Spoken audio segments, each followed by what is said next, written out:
Europe के हुक्मरान किसी भी मुल्क के पीछे पड़ जाए तो उसका बेड़ा गर्क करके रख देते हैं। कर्नल मुअम्मर कज़ाफी का दौर था, लीबिया तरक्की करता करता आसमानों को छू रहा था। वहां के लोगों को इतना फैसिलिटेट किया जाता था कि वो बड़ी आसाइश की जिंदगी गुजार रही थी। फिर न जाने लीबिया को किसकी नजर लगी, फिर लीबिया हुसी बागियों के कब्जे में आ गया। और आज का लीबिया, अगर मैं यूं कहूं तो गलत ना होगा, आज का लीबिया जहन्नम से कम नहीं। एक वो लीडर था जिसने 50 साल लीबिया पर हुकूमत की। दुनिया उसको कर्नल मुअम्मर कज़ाफी के नाम से जानती है। कर्नल मुअम्मर कज़ाफी ने शाह इदरीस की हुकूमत का तख्ता उल्टा और खुद बरसर्रे इक्तदार आ गया। 50 साल इसने लीबिया पर हुकूमत की। कर्नल मुअम्मर कज़ाफी ने अपनी आवाम के लिए वो कुछ किया जो कि ना कोई नाम निहाद जमहूरियत कर पाती।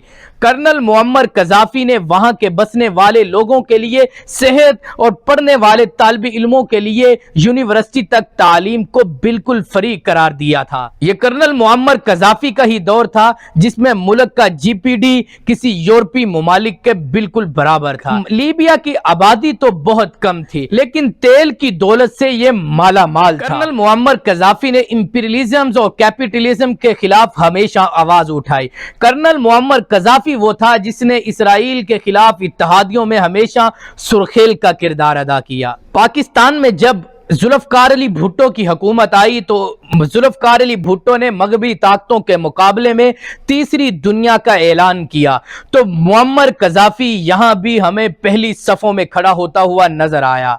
यह मुअम्मर कज़ाफी ही था जब जुल्फ़िकार अली भुट्टो ने एटमी प्रोग्राम का ऐलान किया तो मुअम्मर कज़ाफी ने खातिर खां पाकिस्तान की मदद की। यही वजह थी कि मुअम्मर कज़ाफी यूरोपीय कंट्री के मुमालिक के हुक्मरानों के दिलों में हमेशा खटखटा रहता था। वो लीबिया में ऐसी ताकतों और ग्रोहों की तलाश में रहे जिनको जमहूरियत का लॉलीपॉप दिया जा सके। आखिरकार उनकी मेहनत रंग ले आई, फिर वो 2000 में कामयाब हो गए और यहाँ पे हुसी बागियों ने ऐलाने बगावत कर दिया। तो फिर सरकारी फौज और बागियों में जंग शुरू हो गई। बागी अफवाज ने बंदरगाह ट्रिपोली पर कब्जा कर लिया। अमेरिका, बरतानिया, फ्रांस खुलकर सामने आ चुके थे। बागी फौज को असला की फराहमी के साथ साथ लीबिया की हदूद को लीबिया की एयर फोर्स के लिए no fly zone area declare कर दिया गया। तकरीबन 10 साल के मुहासरे के बाद लीबिया की फौज को शिकस्त से दो चार होना पड़ा और वहां पे एनटीसी ने अपनी हुकूमत कायम कर ली। कज़ाफी रुपोश हो गए,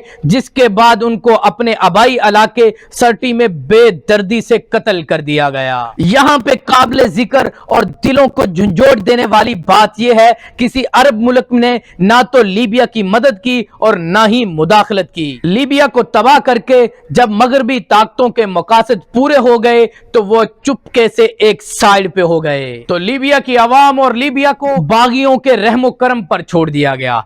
तकरीबन अरसा दराज 10 साल से वहां खाना जंगी है। लीबिया की तेल की सनत बिल्कुल बर्बाद हो चुकी है। जिस मुल्क में बराए नाम कीमत पर तेल, बिजली, गैस और वहां पे पानी मिलता था, वहां लोग आज गैस हासिल करने के लिए कतारें बनाए बैठे हैं। ये सोचने का मकाम।